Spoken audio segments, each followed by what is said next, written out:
Sabi ng matatanda, pag may itim na paru-paro sa bahay niyo, may kaluluwang dumadalaw. Minsan raw may dalang balita. Pero minsan, mas gusto lang niyang tumingin at sumama. Ako si Lian, 30 anyos. Nakatira sa luma naming bahay sa San Mateo. Nung linggo ng gabi habang nagluluto ako, biglang tumigil ang hangin. Tahimik. Walang kuliglig, walang aso, walang kahit anong tunog. Paglingon ko sa may bintana, may itim na paru-paro.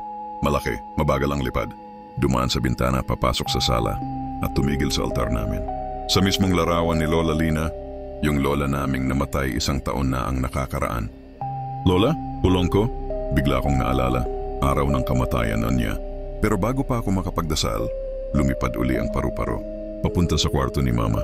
And doon, hindi na lumabas. Kinabukasan, hindi na bumangon si Mama. Akala ko tulog lang, pero malamig na ang katawan niya. Tahimik, walang struggle, parang kalmado ang pagkamatay niya.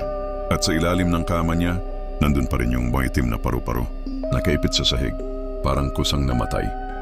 Nung burol ni Mama, marami ang nagsabi, baka sinundo siya ng nanay niya. Pero may isa kaming kamag-anak, si Tito Arvin, tumabi sa akin at bumulong. May isa pang ibig sabihin yan. Kapag ang paru-paro ay hindi umalis, hindi siya galing lang sa langit. Galing siya sa lugar na mas malamig. Simula nung araw na yon, lagi kong naririnig ang pagaspas ng pakpak sa loob ng bahay. Sa kusina, sa banyo, minsan sa ilalim ng kama. Pero wala akong nakikitang paru-paro. Isang gabi, habang naghuhugas ako ng pinggan, lumamig ang hangin.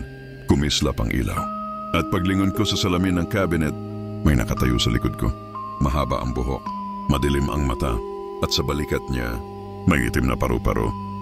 Hindi na ako natulog. Binasbasan namin ang bahay kinabukasan.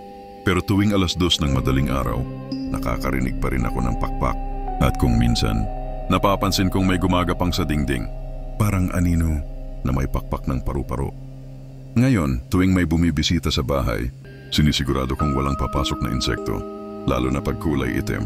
Lalo na pag dulo ng pakpak niya ay parang murmata. Kasi baka hindi siya dumapo para lang dumalaw. Baka gusto niyang maisama pa uwi.